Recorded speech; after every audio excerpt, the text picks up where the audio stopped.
Indonesia is the most beautiful land in the universe. The land where we were born. The nation where we grew up. So many colors that live together in peace. With a million timeless treasures. With an abundance of natural wealth. Indonesia is not just wonderful. Indonesia is a wonderland. Kota baru dunia berbeda, bagaimana di sekarang, bagaimana di sekarang. Bertemu lawanlah indah. Assalamualaikum warahmatullahi wabarakatuh. Waalaikumsalam warahmatullahi wabarakatuh. Bapak dan Ibu guru hebat, izinkanlah saya melaksanakan diseminasi modul titik 1.4 tentang budaya positif yang ada di sekolah. Saya merupakan CGP Angkatan 9 dari SMK NU Al-Barokah Babat Lamongan. Adapun tujuan pendidikan yaitu menuntun segala kodrat yang ada pada anak agar mereka mencapai keselamatan dan kebahagiaan yang setinggi-tingginya, baik sebagai manusia maupun sebagai anggota masyarakat. Oleh sebab itu, pendidik itu hanya dapat menuntun tumbuh atau hidupnya kekuatan kodrat yang ada pada anak agar dapat memperbaiki lakunya, bukan dasarnya, hidup dan tumbuhnya kekuatan kodrat pada anak. Pelaksanaan pembelajaran menurut pasal 10 ayat 2 huruf B diselenggarakan dalam suasana belajar yang pertama interaktif, yang kedua inspiratif, yang ketiga menyenangkan, yang keempat menantang, yang kelima memotivasi peserta didik untuk berpartisipasi aktif, dan yang terakhir memberikan ruang yang cukup bagi prakarsa kreativitas, kemandirian sesuai bakat, minat dan perkembangan fisik serta psikologis peserta didik. Budaya positif di sekolah yaitu nilai dan kebiasaan di sekolah yang berpihak pada murid agar mereka dapat berkembang menjadi pribadi yang kritis, penuh hormat dan bertanggung jawab sesuai dengan profil pelajar Pancasila. Konsep utama dari budaya positif ada 7 Bapak Ibu. Yang pertama, perubahan paradigma belajar. Yang kedua, disiplin positif. Yang ketiga, kebutuhan dasar manusia. Yang keempat, motivasi perilaku manusia. Yang kelima, restitusi, yaitu posisi kontrol seorang guru. Kemudian keyakinan kelas, dan yang terakhir adalah segitiga restitusi. Kita masuk yang pertama tentang perubahan paradigma belajar. Dalam membangun budaya positif, sekolah dapat menyediakan lingkungan yang positif, aman dan nyaman agar siswa mampu berpikir, bertindak dan menciptakan dengan merdeka, mandiri dan bertanggung jawab. Disiplin sangat berkaitan dengan kontrol guru terhadap siswa. Yang kedua adalah disiplin positif. Disiplin berasal dari kata disipline yang artinya belajar. Disiplin mengacu pada disiplin diri yang memiliki tanggung jawab terhadap apa yang dilakukannya berdasarkan nilai-nilai yang diyakini. Disiplin positif merupakan salah satu cara penerapan disiplin yang bertujuan untuk menumbuhkan karakter serta memberdayakan peserta didik tanpa imbalan atau penghargaan atau reward, ancaman atau hukuman. Jadi mungkin saat ini Bapak Ibu guru kita sering mengiming-imingi anak-anak dengan reward atau dengan mengancam anak-anak. Nah, sebenarnya tidak betul.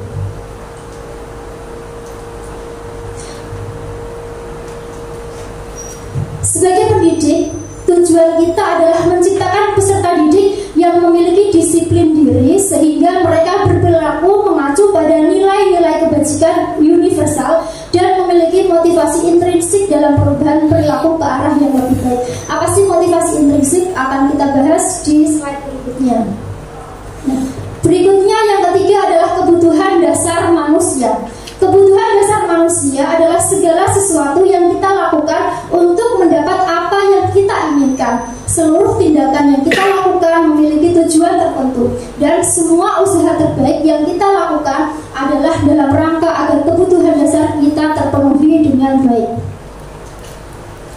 Nah, Bapak Ibu guru mungkin di kelas atau di sekolah kita sering menjumpai beasiswa yang melakukan tindakan di luar nilai kebajikan atau mungkin dalam konteks yang sering kita katakan nakal. Sebenarnya tidak ada siswa nakal, hanya kebutuhan dasar dari siswa tidak terpenuhi. Jadi 5 kebutuhan dasar manusia.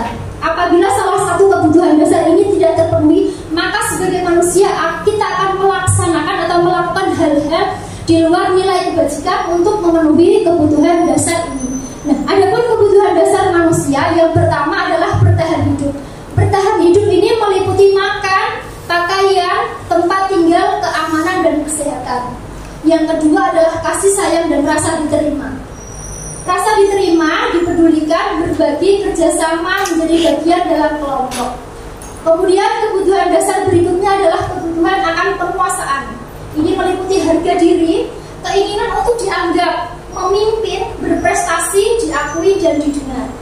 Selanjutnya adalah kebebasan. Kebebasan ini meliputi mandiri, memiliki pilihan, mencoba hal baru, mampu mengendalikan arah dirinya. Dan yang terakhir adalah kebutuhan akan kesenangan, yakni meliputi bermain, humor, antusiasme, dan tertawa. Sekali lagi, apabila dari kelima kebutuhan ini tidak terpenuhi, maka murid kita, terutama kita mungkin pasti akan melakukan sesuatu hal di luar nilai-nilai kebajikan. Nilai kebajikan itu apa? Nilai kebaikan. Yang keempat adalah motivasi perilaku manusia. Perilaku manusia dipengaruhi dua ini Bapak Ibu. Yang pertama adalah motivasi ekstrinsik atau eksternal atau motivasi dari luar, dan yang kedua adalah motivasi intrinsik, yakni motivasi dari dalam diri manusia atau motivasi dalam diri murid. Nah, yang pertama motivasi eksternal terdiri dari ini, untuk menghindari ketidaknyamanan atau hukuman. Jadi ketika siswa melakukan apa yang kita instruksikan atau kita inginkan, maka ini kebanyakan siswa untuk menghindari ketidaknyamanan atau hukuman. Jadi agar siswa tidak dihukum oleh guru, maka akan melakukan sesuatu yang diperintah oleh guru. Nah, ini merupakan motivasi eksternal, bukan dari dalam dirinya, tapi dari orang lain. Berikutnya yang kedua, untuk mendapatkan imbalan atau penghargaan dari orang lain. Jadi kita melakukan sesuatu atau murid kita melaksanakan sesuatu hanya karena imbalan. Nah, ini kalau dalam teori belajar belum betul, ya. Dan yang kedua adalah motivasi intrinsik, yaitu menjadi orang yang merdeka, inginkan dan menghargai dirinya sendiri dengan nilai-nilai yang mereka percaya. Jadi diharapkan kita mampu membagikan motivasi intrinsik dari dalam diri murid kita Bapak Ibu. Bukan karena kita mengiming-imingi sebuah imbalan atau reward, atau kita memberikan hukuman atau punishment kepada murid kita agar murid kita melakukan sesuatu sesuai dengan yang kita harapkan.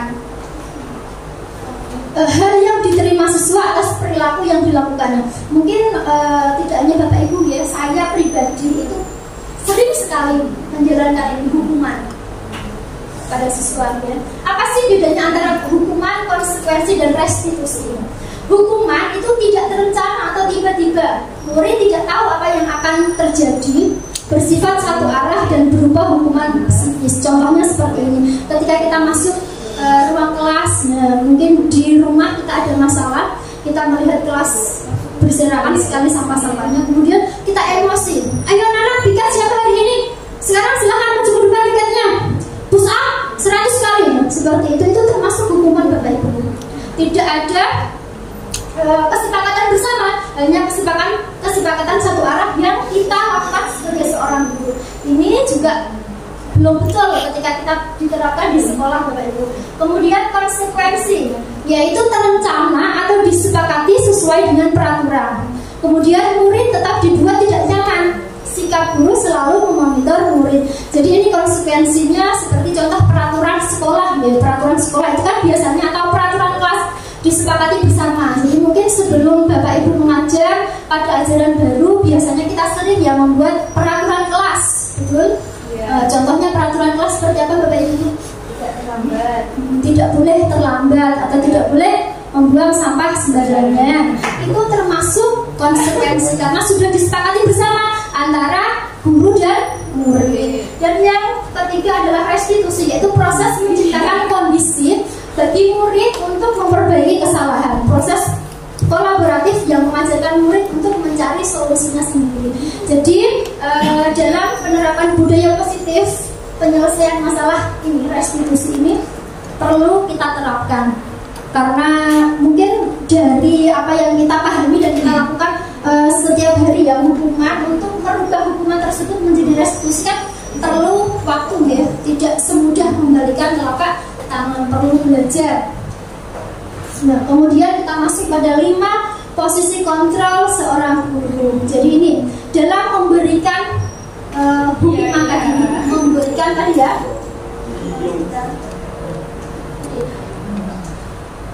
Dalam memberikan ini hal yang perlu diterima siswa, perilaku yang dilakukan apabila siswa melanggar nilai kebajikan tadi atau siswa melanggar aturan.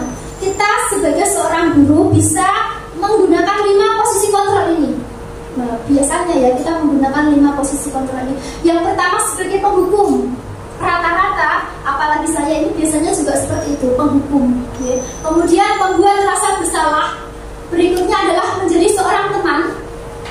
Yang berikutnya adalah pemantau atau monitor, dan yang terakhir manajer. Seperti itu. Bedanya apa sih dari kelima posisi kontrol ini? Ini. Contoh penerapan 5 posisi kontrol guru. Kasusnya seperti ini Bapak Ibu Guru. Siswa tidak memakai atribut lengkap saat upacara bendera. Kira-kira apa yang diucapkan biasanya? Kalau kita melihat siswa kita tidak memakai atribut, apa yang akan kita lakukan kepada siswa? Menghukum ya. Saya sendiri juga seperti itu terkadang. Hormat pada bendera selama 1 jam. Nah, tadi kita kembali lagi, hukuman itu bersifat satu arah, tidak adanya kesepakatan bersama. Jadi hanya Bapak Ibu Guru yang tahu, di dalam otaknya secara spontanitas biasanya diucapkan. Okay. Kemudian yang kedua, pembuat rasa bersalah. Contohnya seperti ini. Berapa kali Ibu atau Bapak harus memberitahu kamu selalu saja mengecewakan Bapak Ibu Guru. Nah, jadi kita seakan-akan menyudutkan anak, dan anak tersebut merasa bersalah. Oh iya ya, aku sudah mengecewakan Bu Azizah. Nah, contoh seperti itu. Selanjutnya posisi kontrol sebagai teman. Ayo dong ikutin aturan sekolah, tolong bantu Bapak Ibu Guru sekali ya. Ya sudah, tidak apa-apa, lain kali jangan sampai berbuat seperti ini lagi ya. Nah, ini seolah-olah kita memposisikan diri kita sebagai teman mereka, gitu ya. Nah, kemudian berikutnya sebagai pemantau. Nih kata-katanya seperti ini. Kamu sudah melanggar peraturan sekolah, kamu tahu konsekuensinya. Setelah upacara, kamu beli atributnya ke koperasi dan jangan diulangi lagi. Itu adalah posisi dari pemantau. Ini paham bedanya ya Bapak Ibu Guru ya? Dan yang terakhir adalah posisi kontrol sebagai seorang manajer. Ini adalah posisi yang sangat dianjurkan oleh seorang guru atau harus dilakukan oleh seorang guru, yakni manajer. Yaitu contohnya seperti ini. Apakah kamu tahu kesalahan kamu? Kira-kira bagaimana kamu memperbaiki kesalahan kamu? Jadi kita mengajak anak untuk berdiskusi dan anak-anak berpikir untuk mencari solusi sendiri sesuai dengan keyakinan kelas atau keyakinan sekolah yang sudah disepakati. Bisa dipahami Bapak Ibu? Paham. Baik, contoh seperti ini ya. Saya ini ingin bertanya kepada Bapak Ibu Guru sambil belajar. Saya juga belajar. Kita semuanya belajar. Saya kecewa sekali dengan kamu. Kira-kira nada seperti ini diucapkan pada posisi kontrol sebagai guru yang mana? Ulangi Bu. Yang pertama tadi Bu. Saya kecewa sekali dengan kamu. Menghukum. Dan saya kecewa. Jadi anak itu merasa, oh saya telah mengecewakan Bapak Ibu. Ya. Jadi menjadikan anak merasa bersalah sekali. Bisa Bapak ribut ya habis ini. Berikutnya, apa rencanamu untuk menyelesaikan masalah ini? Manajer. Betul, manajer ya. Kita mengajak anak untuk berpikir, aplaus untuk bijak. Ayolah, lakukan demi Bapak Ibu ya. Kira-kira sebagai apa posisi kamu? Betul sekali Bapak Ibu, luar biasa. Yang kamu tidak pernah mendapatkan nilai jika tidak mengerjakan tugas. Pemantau atau mungkin kata Bu Jaya. Monitor. Pintar sekali. Nah, kita masuk pada keyakinan kelas. Biasanya Bapak Ibu tadi ya, kita sering membuat peraturan kelas sebelum kita memulai pembelajaran. Nah, sebenarnya kalau menurut budaya positif, kita tidak boleh menggunakan peraturan kelas. Kita rubah menjadi keyakinan kelas. Mengapa keyakinan kelas? Mengapa bukan peraturan kelas? Mengapa Bapak Ibu? Karena kalau peraturan itu kalimatnya lebih dominan ke negatif. Kalau keyakinan itu adalah kalimatnya positif. Betul sekali. Tepuk tangan. Ya, pembentukan keyakinan yang pertama bersifat abstrak, berikutnya berupa pernyataan universal atau umum, dibuat dalam pernyataan positif seperti yang diutarakan Bu Noviantika tadi ya. Kemudian sedikit saja agar mudah diingat. Selanjutnya sesuai dengan kondisi kelas dan sekolah sehingga mudah diterapkan. Semua warga sekolah atau warga kelas dilibatkan saat membentukan keyakinan kelas. Contoh tadi ya, tidak boleh membuang sampah sembarangan. Itu merupakan apa tadi? Peraturan kelas. Coba kita ubah menjadi kalimat atau kata-kata positif. Kira-kira bagaimana Bapak Ibu untuk membuat menjadi keyakinan kelas? Betul, buanglah sampah pada tempatnya. Contoh sekali lagi, tidak boleh terlambat masuk kelas. Nah, kira-kira betul sekali, disiplin ya. Jadi tidak perlu kata-kata berbelit-belit atau panjang. Yang penting positif dan mudah dipahami dan diingat anak-anak. Perbedaan ini ya, peraturan dan keyakinan kelas. Dilarang membolos, itu peraturannya. Ketika kita rubah menjadi kalimat positif, berarti apa Bapak Ibu? Rajin masuk sekolah. Selanjutnya dilarang berbicara saat guru menjelaskan. Selanjutnya dilarang membuang sampah sembarangan tadi. Yang terakhir tidak boleh bertengkar sesama teman. Saling menghormati antar teman. Betul sekali Bapak Ibu, luar biasa. Kita masuk pada budaya positif yang terakhir adalah segitiga restitusi. Yang awal tadi kita membahas tentang restitusi. Restitusi tadi apa Bapak Ibu? Masih ingat? Lupa Bu. Mungkin Restitusi. Restitusi Bapak Ibu. Buka Google. Membuat, murid menjadi atau mencari solusi sendiri terkait akan masalah yang dilakukan seperti itu. Nah, kemudian penyelesaiannya Bapak Ibu menggunakan segitiga restitusi. Ini namanya sebenarnya bentuknya seperti ini ya, yaitu suatu proses dialog yang dilakukan oleh guru agar dapat menghasilkan murid yang mandiri dan bertanggung jawab. Mungkin sebenarnya Bapak Ibu guru dalam menyelesaikan kasus yang kita hadapi ya, pada anak kita sudah menerapkan ini Bapak Ibu guru, cuman teorinya kita belum memahami. Sebenarnya prakteknya kita sudah pintar dan sudah mumpuni, hanya prakteknya saja. Nah, tahapan dari segitiga restitusi yang pertama menstabilkan identitas, selanjutnya validasi tindakan yang salah, dan yang ketiga menanyakan keyakinan. Nanti saya akan memutarkan contoh hal yang saya lakukan ya, terhadap anak terkait masalah yang dilakukan. Nah, menstabilkan identitas ini langkah pertama dalam tahapan segitiga restitusi. Ini kata-kata yang biasanya kita gunakan Bapak Ibu guru, sekali lagi tadi.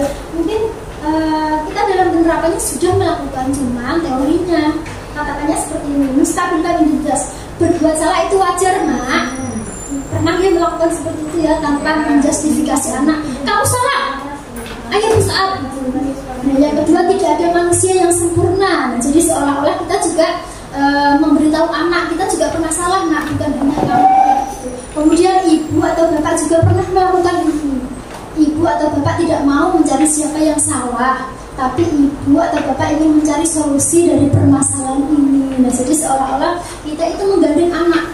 Nah, anak tidak merasa takut dengan kita. Yang kedua adalah validasi tindakan yang salahnya.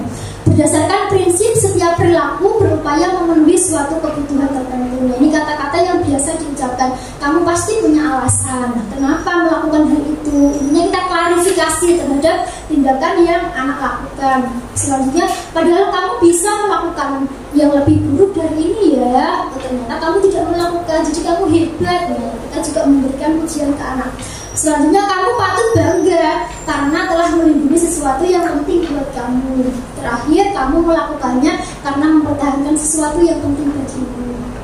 Jadi seolah-olah kita berpihak pada siswa. Dan yang terakhir, menanyakan keyakinan berdasarkan prinsip teori kontrol bahwa pada dasarnya kita termotivasi secara intrinsik. Tadi Bapak Ibu Guru, kita diharapkan sebagai seorang guru harus mampu membangkitkan motivasi intrinsik dalam diri siswa, bukan motivasi eksternal atau ekstrinsik ya tadi, atau karena siswa melakukan sesuatu yang kita minta atau kita instruksikan karena hukuman atau reward tadi, tapi harus karena dirinya sendiri atau motivasi intrinsik yang timbul dari dalam diri. Apa keyakinan kelas kita? Nah, jadi sebelum menerapkan segitiga restitusi ini, kita harus melaksanakan atau menerapkan keyakinan kelas kepada anak didik kita. Jadi kita merubah peraturan kelas menjadi keyakinan kelas. Jadi masih ingat beda peraturan kelas seperti apa? Kata-katanya negatif ya, kelas kata-katanya positif. Nah, terakhir adalah kesimpulan. Dalam penerapan program disiplin positif, hendaknya guru memiliki standar kepribadian profesional dan sosial yang baik, di mana guru mampu merefleksi dirinya dalam posisi kontrol saat ini. Bagaimana perjalanan dirinya sebagai among atau manajer yang menuntun murid-muridnya menjadi insan yang mandiri, merdeka, dan bertanggung jawab. Hal ini diatur sesuai dengan standar nasional pendidikan. Mungkin Bapak Ibu Guru, tidak hanya Bapak Ibu Guru saja, saya pun sering menyalahkan murid ya. Kalau semisal murid tidak paham apa yang kita ajarkan, murid tidak mampu mendapatkan nilai yang sesuai kita harapkan, itu biasanya kita menyalahkan murid, betul? Betul. Sebenarnya kita tidak boleh Bapak Ibu Guru menyalahkan murid. Kita harus namanya merefleksi diri. Bisa karena kita sebagai guru belum menerapkan model pembelajaran yang sesuai dengan karakteristik anak, atau menerapkan media pembelajaran yang sesuai dengan kebutuhan anak dan sarana prasarana semisal di sekolah. Contohnya seperti ini. Bapak Ibu Guru menuntut anak untuk bisa belajar Corel Draw ya. Padahal sarana dan prasarana di sekolah tidak mumpuni. Tidak ada komputer, tidak ada laptop. Nah, anak mau belajar dari mana? Bapak Ibu Guru langsung menyalahkan anak. Padahal kita harus mengkaji ya, apa sih aspek-aspek yang menimbulkan tadi tidak pahamnya siswa atau nilai murid rendah. Terima kasih Bapak Ibu Guru. Mungkin ada yang ditanyakan? Cukup, terima kasih ya. Setelah ini saya akan memutarkan video pembelajaran yang sudah saya lakukan tentang segitiga restitusi. Mohon disimak ya Bu. Ya. Bapak Ibu Guru, ini merupakan video demonstrasi kontekstual yang sudah saya buat tentang penerapan segitiga restitusi dalam penyelesaian masalah siswa saya. Assalamualaikum warahmatullahi wabarakatuh. Perkenalkan, nama saya Nimatul Iza dari SMK NU Al Barokah Babat Lamongan. Saya merupakan CGP Angkatan 9 dari Kabupaten Lamongan, Jawa Timur. Pada video kali ini saya akan memaparkan demonstrasi kontekstual penerapan segitiga restitusi modul 1.4 tentang budaya positif dengan fasilitator Ibu Nini Widayanti dan pengajar praktik Bapak Abdul Halim. Segitiga restitusi merupakan proses menciptakan kondisi bagi peserta didik untuk memperbaiki kesalahan mereka, sehingga mereka bisa kembali pada kelompok mereka dengan karakter yang lebih kuat. Adapun tahapan dari segitiga restitusi, yang pertama menstabilkan identitas, yang kedua validasi tindakan yang salah, dan yang ketiga menanyakan keyakinan. Tahap pertama menstabilkan identitas. Tindakan ini berdasarkan prinsip memuat kesalahan adalah bagian dari proses belajar. Menggeser identitas gagal ke identitas sukses, dan jangan mengkritik murid yang sedang mengalami identitas gagal. Tahap yang kedua yakni validasi tindakan yang salah. Tindakan ini berdasarkan prinsip setiap berlaku berupaya memenuhi kebutuhan tertentu. Guru akan bergeser dari pemikiran stimulus respon menjadi proaktif. Mengenali dan memahami kebutuhan murid akan memperbaiki hubungan dengan murid, dan pernyataan atau pertanyaan disampaikan dengan nada suara tidak menghakimi atau memojokkan. Dan tahap yang ketiga adalah menanyakan keyakinan. Teori kontrol menyatakan bahwa pada dasarnya kita termotivasi secara intrinsik, dan setelah perilaku divalidasi dan identitas sukses telah stabil, maka murid siap mengaitkan keyakinan dengan tindakan yang salah. Pada kasus pertama, siswa bernama Sinta Bella bertengkar dengan teman sekelasnya bernama Yunita karena hasil pekerjaan Sinta selalu dicontek oleh Yunita. Sinta marah hingga mengebrak meja Yunita. Assalamualaikum, Bu. Waalaikumsalam. Selamat masuk, Mbak Sinta. Selamat duduk. Selamat siang, Bu. Selamat siang, Mbak Sinta. Mbak Sinta, Ibu tadi dapat laporan dari ketua kelas kalau Mbak Sinta habis bertengkar dan berkelahi sama Yunita ya? Iya, Bu. Habis saya jengkel banget sama Yunita. Kenapa jengkel? Yunita selalu mencontoh tugas-tugas saya, Bu. Bukan hanya PR saja, tapi tugas-tugas yang lain juga. Bahkan terkadang ulangan pun Yunita dengan paksa merebut lembar jawaban saya. Oh, begitu. Wajar sih kalau kamu marah sama Yunita. Kalau itu ada di posisi kamu, pasti saya juga akan melakukan hal yang sama. Iya, Bu. Saya betul kan kalau merasa jengkel dengan Yunita. Oh, apa yang kamu lakukan pada Yunita? Saya marah lah, Bu. Saya maki-maki dia. Saya marah ya bisa-bisa. Dan saya menggebrak mejanya. Oh, begitu. Ibu yakin pasti kamu melakukan seperti itu ada alasannya. Iya lah, Bu. Saya sudah mengerjakan tugas dengan susah payah, tapi Yunita hanya mencontek. Enak betul tidak mau berusaha. Ibu mengerti, wajar saja kalau kamu marah sama Yunita karena pekerjaan mencontek itu saja oleh Yunita. Ibu sangat menghargai dengan apa yang kamu lakukan. Tindakan kamu yang berdua tidak lebih buruk dari itu. Misalnya kamu menjeramkan Yunita atau memukul. Sekarang coba kita pikirkan, tindakan kamu yang mengebrak meja Yunita apakah sesuai dengan keyakinan kelas kita? Tidak, Bu. Baik, menurut kamu keyakinan kelas apa yang sudah Sinta langgar? Saling menghormati antar teman, Bu. Iya, bagus, Sinta, betul sekali. Sekarang menurut kamu saling menghormati antar teman itu penting tidak? Penting, Bu. Baik, kalau menurut Sinta itu penting, sekarang keyakinan kelas apa yang akan kamu lakukan ketika Sinta sudah marah? Saya harus sabar, Bu. Nah, betul. Sekarang, apakah Sinta bersedia untuk memperbaiki masalah ini? Bersedia, Bu.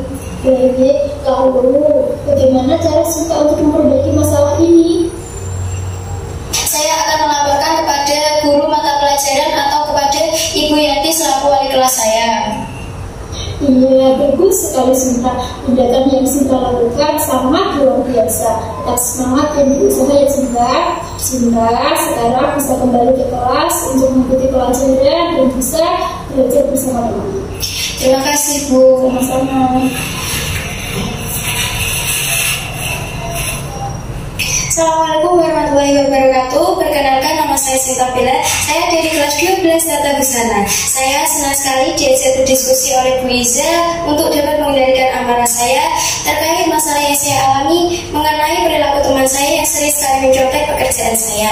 Saya harus lebih banyak bersabar, tidak boleh gampang emosi, dan tentunya menghormati teman-teman. Sekian dari saya. Terima kasih. Wassalamualaikum warahmatullahi wabarakatuh. Kasus kedua, siswa bernama Diah kelas 12 Tata Busana sering datang terlambat ke sekolah, dan hari ini di jam pelajaran pertama yang diajar oleh Bu Iza, dia terlambat lagi.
kayaknya saya harus nyaman dan berangkat ke sekolah. Terus sepertinya seru sekali. Itu juga sering scroll TikTok, IG untuk mencari referensi atau sumber inspirasi. Nah, kemudian juga sekarang kita pikirkan jadi sering kamu melanggar apakah sesuai dengan keyakinan kelas kita baginya tidak dulu. Dia keyakinan apa yang sudah Mbak dia langgar? Disiplin itu. Jadi menurut kamu disiplin itu penting tidak? Tentu, karena itu bisa membuat saya belajar mengenai keutamaan sehingga itu bisa bermanfaat untuk saya. Baik, perilaku itu semangat ya. Sebenarnya kita mengikuti orang yang harus kita bagian dengan membagi waktu kegiatan dan aktivitas kita akan menjadi lebih benar. Benar atau tidak bagian? Menurut saya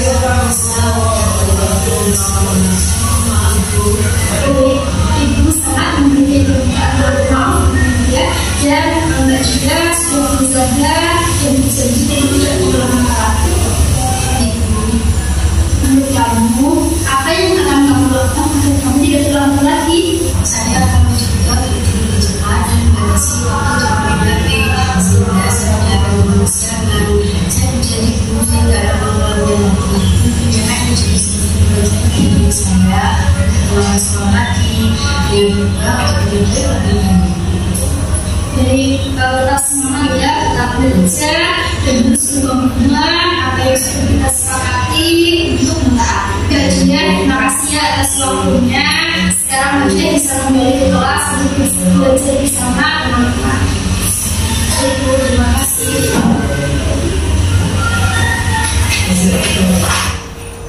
Assalamualaikum warahmatullahi wabarakatuh. Perkenalkan, nama saya Siti Maudia, kelas 12 tetap bersama. Saya sangat senang sekali diajak berdiskusi oleh Bu Iza terkait masalah yang saya alami, yaitu sering terlambat ke sekolah. Dengan tidak langsung diberi hukuman atas ketidakdisiplinan yang saya lakukan, namun saya diberikan kesempatan untuk berpikir tentang konsekuensi yang akan berdampak pada diri saya, dan saya akan memperbaiki kesalahan. Terima kasih. Wassalamualaikum warahmatullahi wabarakatuh. Demikian video singkat dari saya, semoga dapat membawa perubahan ke arah yang lebih baik dengan berpihak pada murid. Wassalamualaikum warahmatullahi wabarakatuh. Baik Bapak Ibu Guru, terima kasih atas waktunya. Saya mohon maaf apabila ada salah-salah kata dari saya. Wassalamualaikum warahmatullahi wabarakatuh. Waalaikumsalam warahmatullahi wabarakatuh.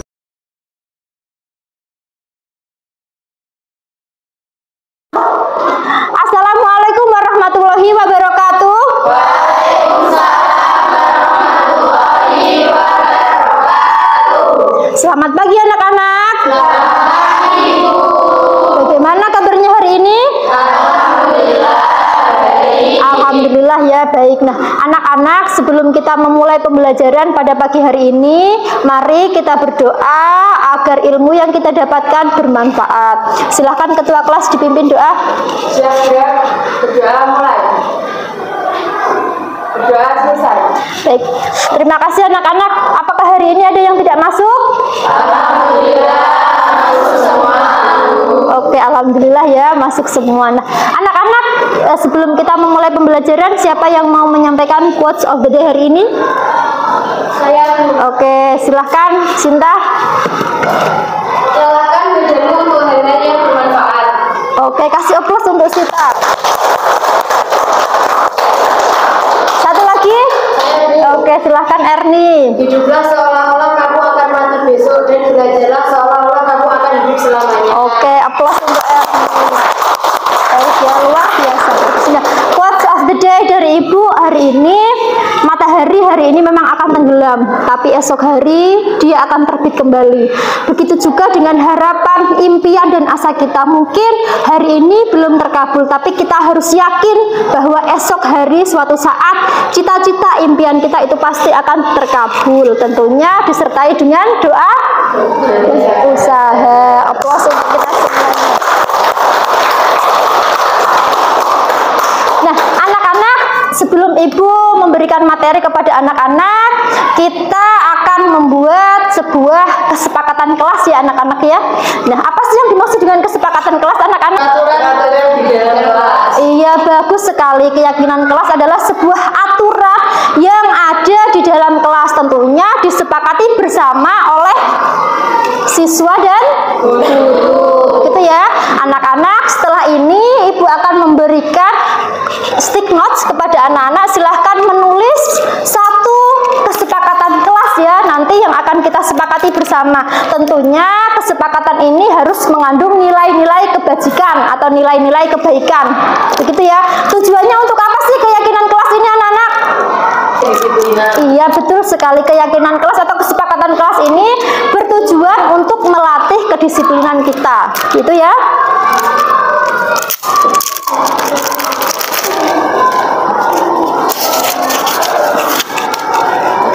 Silakan ke belakang.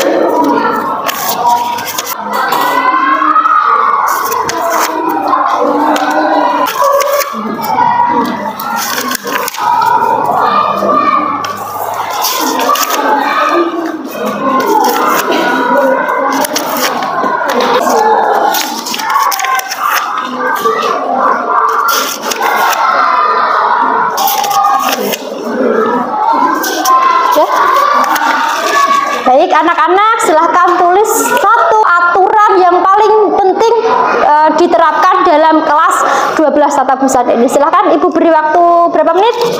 2 menit ya, cukup. Silahkan.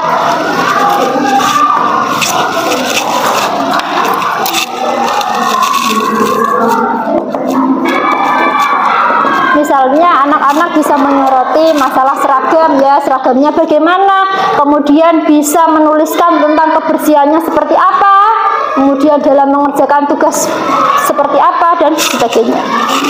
Jangan lupa ditulis namanya ya, tulis nama anak-anak.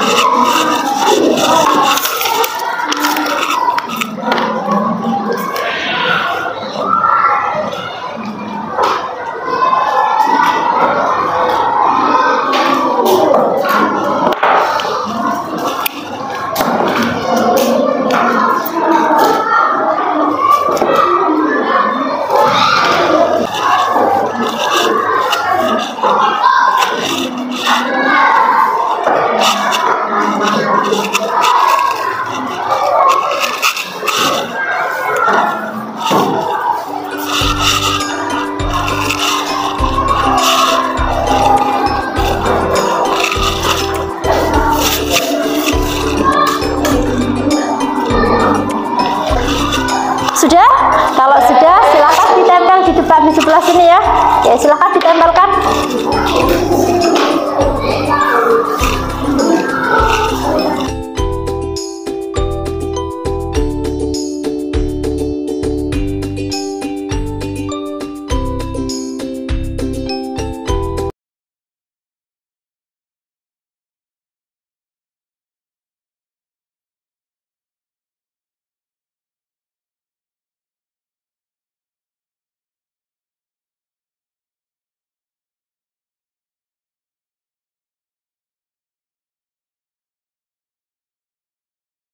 Anak-anak, ini adalah kesepakatan kelas ya dari anak-anak. Nah, sekarang kita akan membahas dari pendapat anak-anak. Yang pertama, dilarang ramai atau tidur di dalam kelas saat waktu pelajaran dimulai. Sepakat nih?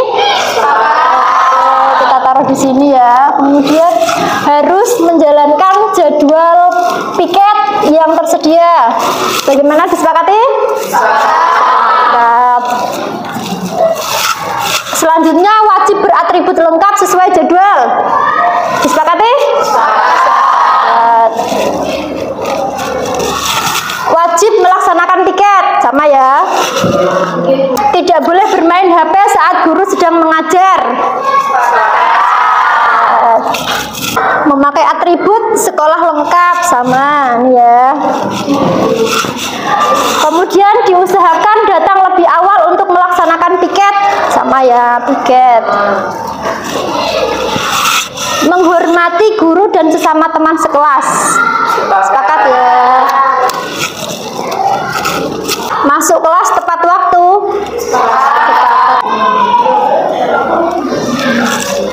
Menghormati guru dan seluruh teman. Sepakat Sepakat ya sama nih. Datang ke sekolah tepat waktu, ya. Kemudian melaksanakan piket harian. Oke. Tidak mengobrol sendiri saat guru mengajar atau menjelaskan. Sepakat ya.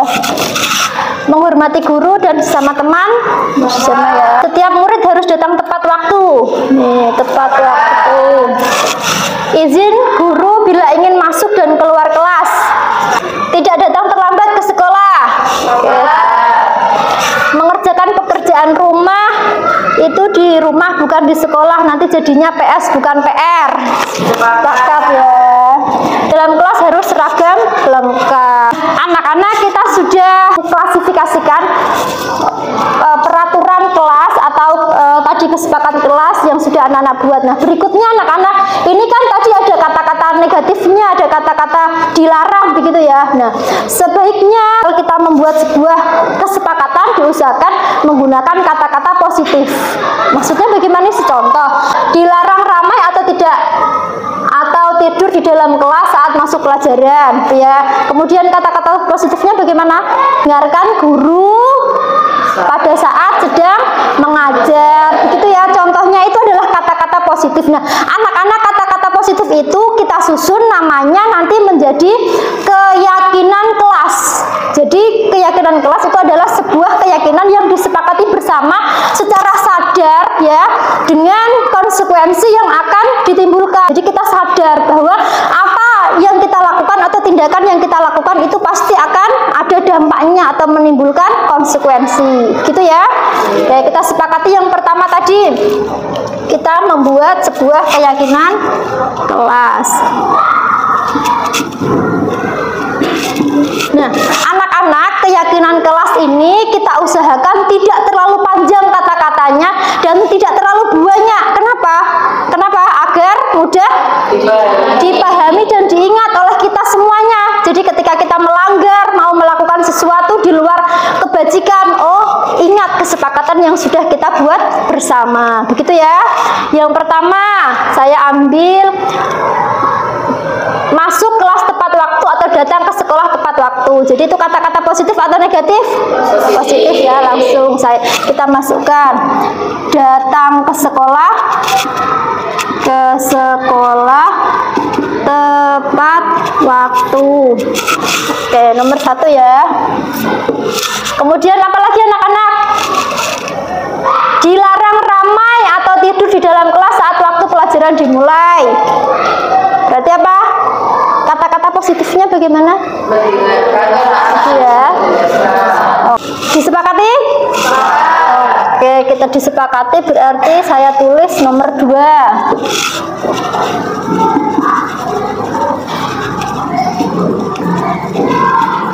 Mendengarkan guru pada saat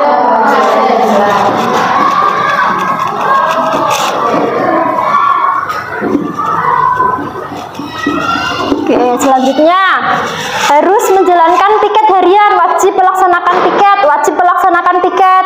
Terus ini berarti apa? Kata-kata positifnya bagaimana? Melaksanakan piket harian sesuai jadwal. Disepakati ya?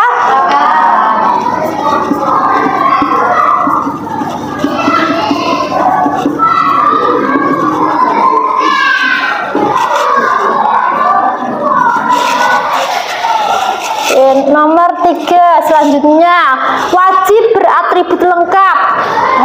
Di dalam kelas seragam harus lengkap. Berarti kata-kata positifnya bagaimana anak-anak? Memakai atribut lengkap sesuai jadwal. Disepakati ya? Oke, saya tulis di sini 4.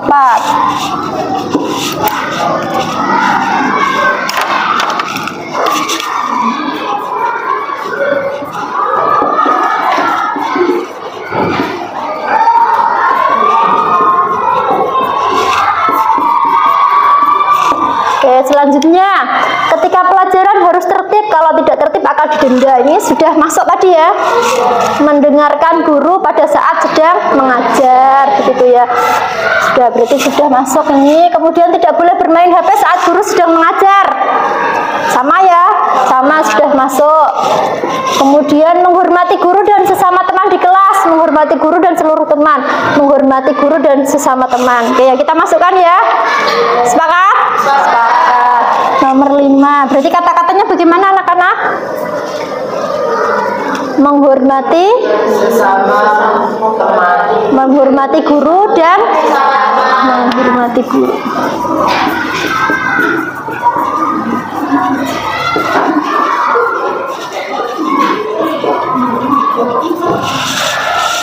Oke ya, sudah. Tidak boleh ngobrol saat guru menjelaskan, sama ya, mendengarkan guru pada saat sedang mengajar.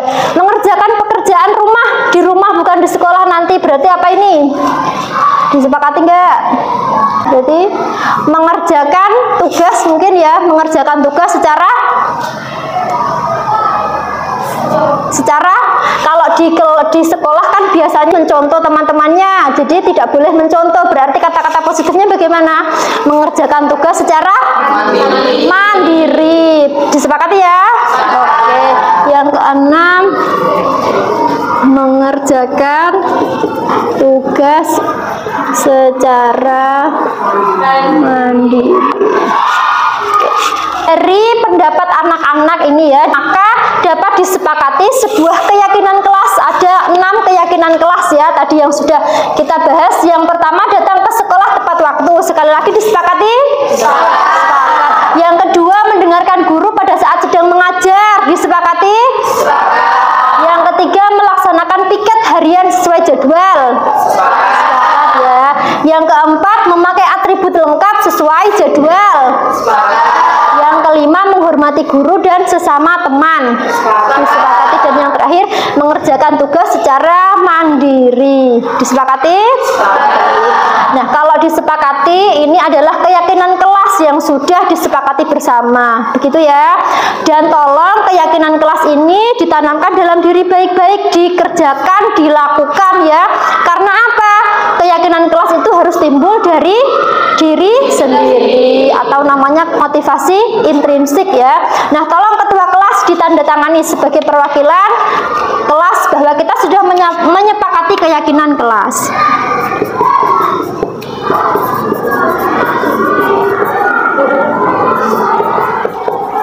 Silahkan maju ke depan.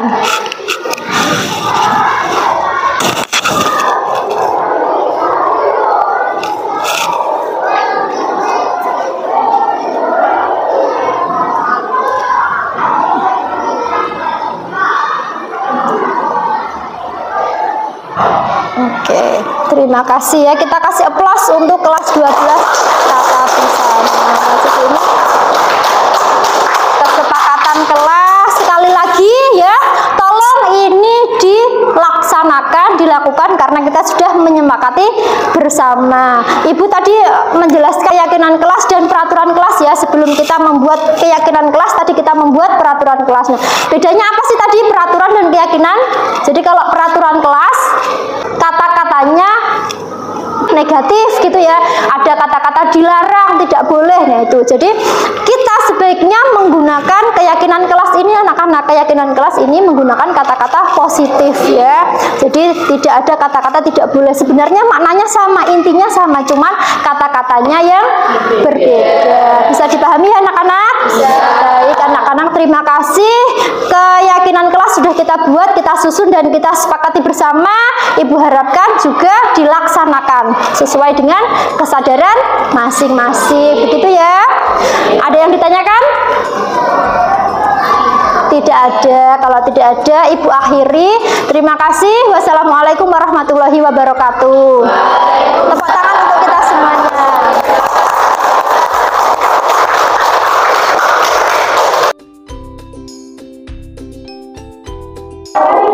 Assalamualaikum warahmatullahi wabarakatuh. Halo, perkenalkan nama saya Erni Erlinda. Saya dari kelas 12 Tata Busana. Perasaan saya setelah membuat keyakinan kelas yaitu sangat senang sekali. Menurut saya, membuat keyakinan kelas bisa melatih siswa mengenai kedisiplinan tentang menjaga peraturan tata tertib sekolah. Terima kasih. Wassalamualaikum warahmatullahi wabarakatuh. Assalamualaikum warahmatullahi wabarakatuh. Perkenalkan, nama saya Sinta Bella dari kelas 12 Tata Busana. Perasaan saya setelah membuat keyakinan kelas sangat senang sekali. Menurut saya, pembuatan keyakinan kelas sangat penting sekali untuk melatih kedisiplinan, kemandirian, dan tanggung jawab siswa. Terima kasih, sekian dari saya. Wassalamualaikum warahmatullahi wabarakatuh.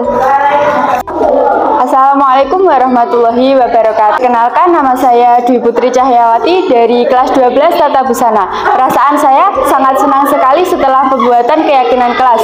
Menurut saya, pembuatan keyakinan kelas itu sangat penting karena menjadikan siswa itu lebih baik, disiplin, dan bertanggung jawab. Sekian dari saya. Terima kasih. Wassalamualaikum warahmatullahi wabarakatuh. Assalamualaikum warahmatullahi wabarakatuh. Perkenalkan, nama saya Yunita Permatasari dari kelas 12 Tata Busana.